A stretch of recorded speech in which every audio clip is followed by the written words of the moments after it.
My name is Megan Browne, and I am one of the early childhood student support facilitators that works in the ECSE department at Special School District. Thanks for joining us for today's ECSE Family Connections. Our topic today is going to be on power struggles with the early childhood student. Power struggles are a typical part of child development. We all are experiencing it from time to time. But let's look at what a power struggle is and why we might be having more than we care to be having. Power struggle is really just like a rope tug of war. So a child refuses to do something, and then the parent continues to insist that you do it now, or because I said so, and just back and forth, child refuses. So that ongoing banter becomes a battle of wills, even for the simplest of routines or commands or something that they've done time and time again. And then the longer that this argument continues on, the more difficult it's going to become for the child to comply. And then we as an adult feel like we have to dig our heels in and we need to win because we are the adult and we need to win the battles. So why do we get in power struggles with our preschool students? Oftentimes it's because maybe we didn't choose our battles carefully. There are some battles that are worth fighting and other things that might not be worth fighting at the moment, or letting natural consequences take place. For example, putting a coat on if it's cold outside. Perhaps natural consequences is the time to let that fall into place, that the child will be cold, rather than having a power struggle over putting the coat on. Oftentimes, we might make a big deal over little things. We expect our children to think like adults. So we expect that they can see at the age of 4 the impact that this might have on their future. So, we're kidding ourselves. Preschool students can't even think 5 minutes ahead, yet alone long term about what's going to happen if they do or don't do something at the moment. Perhaps this is the biggest challenge with that tug of war and power struggles, is that we expect that they follow directions cheerfully. So especially if it's something that they don't want to do, or if it's interrupting a preferred play, we're going to automatically as an adult expect that they stop playing on the iPad and go get ready for bed cheerfully. And that often is not the case. If you are interrupted in doing something that you like and you're asked to go do something that you don't want to do, chances are that you're not going to follow that cheerfully either.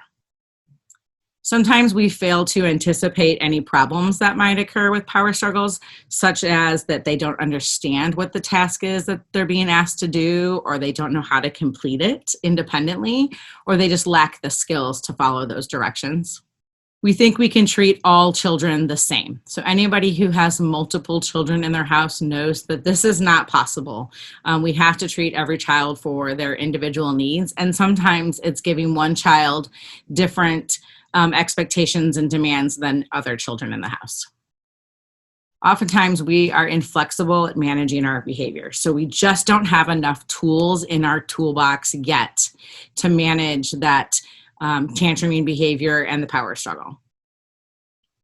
We also might look at our own needs and not the child's needs. So it might be my own need that I really need the clothes to go in the hamper. And not on the floor, but it's not necessarily the child's need. So they haven't developed that skill yet, and now we're just getting into a power struggle over those daily routines because it's my need to have it in the hamper, and they have not learned that skill yet. Oftentimes we take comments personally. So during power struggles is when you're going to hear the "I hate you," "I don't love you," and those really hurt sometimes as an adult and as a parent, but we need to make sure that we are not taking those comments personally. And I think the biggest thing is that we don't always acknowledge that control is a basic human need, and even our youngest of children may lack a sense of healthy control. So that is why we are going to see more and more power struggles with them. All right, so we're here today to talk about how we can prevent some power struggles, and possibly it's just having a little gift of understanding. What we need to do as adults, we need to look within ourselves and see where we can adjust and change our ways so that we can assist the child to change his or her ways. We're going to do that through the power of choice. So we are going to use giving choices as our strategy and our tool in our toolbox to decrease power struggles. Power struggles are literally just battles over control. I say yes, you say no, and it goes on and on and on. And we know that battles over control benefit no one. So how do we give a healthy sense of control to our children? We can do that by offering choices.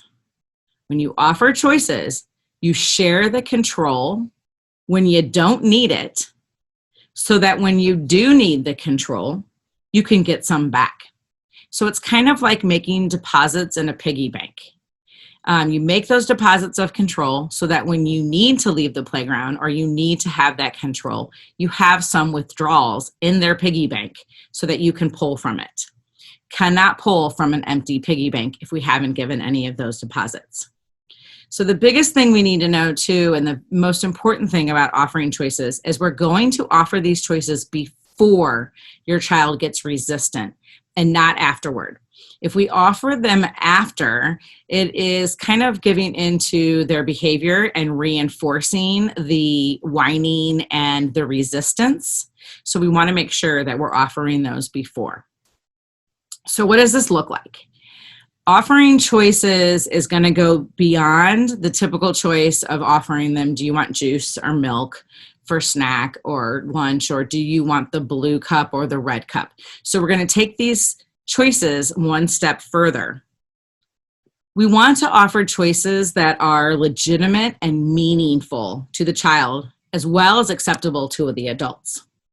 So one thing you need to remember for choices is that they must have equal weight in the child's eyes.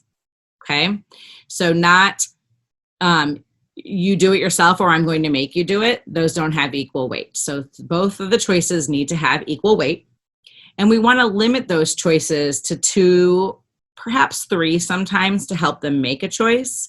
Younger children will definitely benefit from fewer options. When we present our choices, we want to do that without persuasion. So some examples of some acceptable choices that might help avoid power struggles.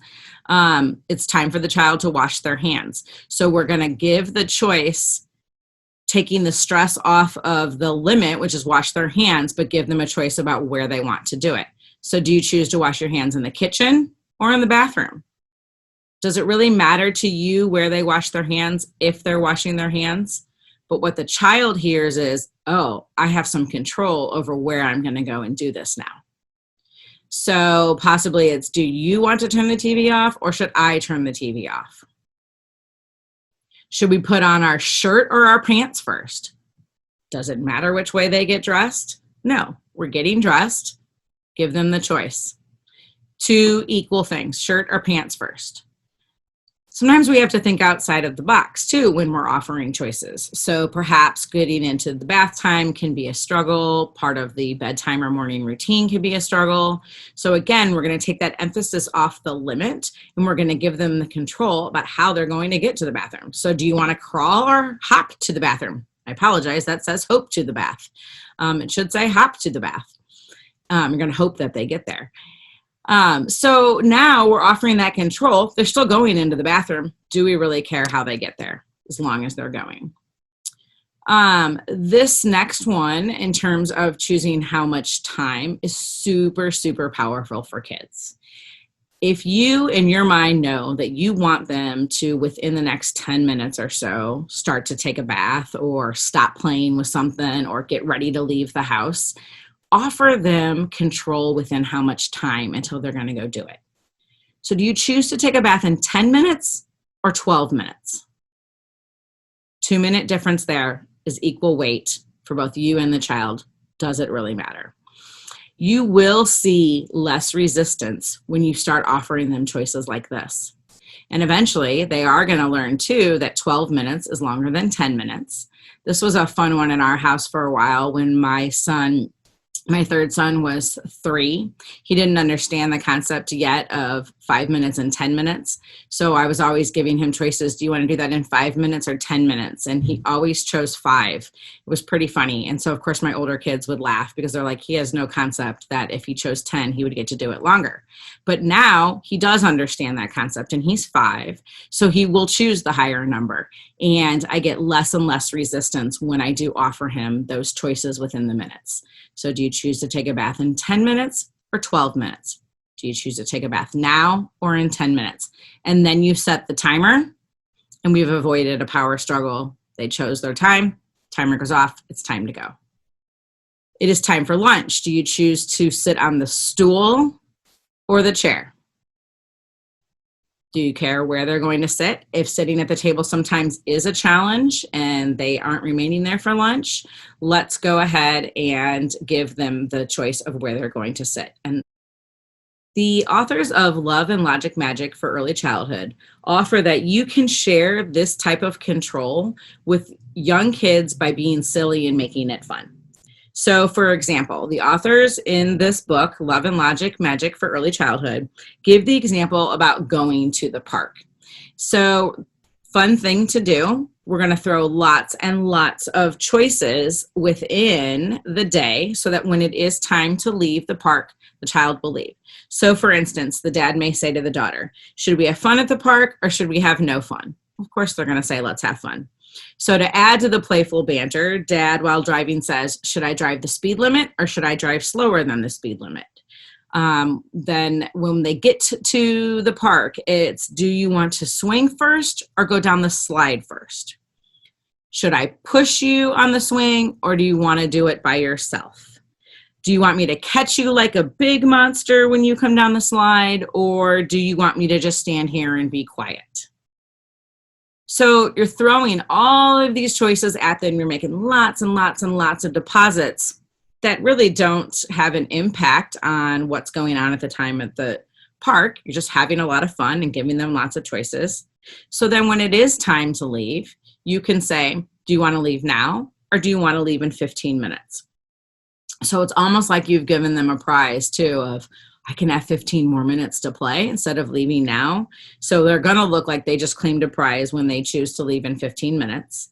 So by filling their bucket with control and choices, when it's time to leave, you have those withdrawals to choose from, and you will see increased compliance. And you can even remind them that when it's time to go, you gave them lots of choices throughout the day, and now it is your turn to make the choice, and it's time to leave. The authors in Love and Logic Magic for Early Childhood also remind us again about giving those choices before the power struggles occur. When we provide the choice before a child becomes resistant, we share that healthy control. But if we wait to provide it after they complain, then we're just reinforcing them for complaining and resisting. So again, making sure you give those deposits before the power struggle. What are some of the benefits of giving choices? Oftentimes with children at the preschool age, there are 3 things that we cannot control. We cannot control how they sleep, what they eat and how much they eat, and then their bowel and urine habits. So when we don't offer children a sense and a feeling of control, we start to see that some sad things can happen. And it's typically in one of those 3 areas we might see the biggest power struggles. So if we can start building in this sense of control and give kids a very healthy dose of making choices and then making giving acceptable answers, we can see that it's going to build their self-esteem. It's going to build their cognitive development when you are offering them 10 minutes versus 12 minutes. They're going to start to understand the length of time with that. It's going to teach children to accept responsibility. So we're accepting responsibility for the choices that we're making. Yes, right now, we are giving them 2 acceptable choices. So really either choice they make is going to be great, but we are teaching them to follow through and accept that responsibility with them. So the biggest benefit is you're going to see and feel and have less of those power struggles and conflict.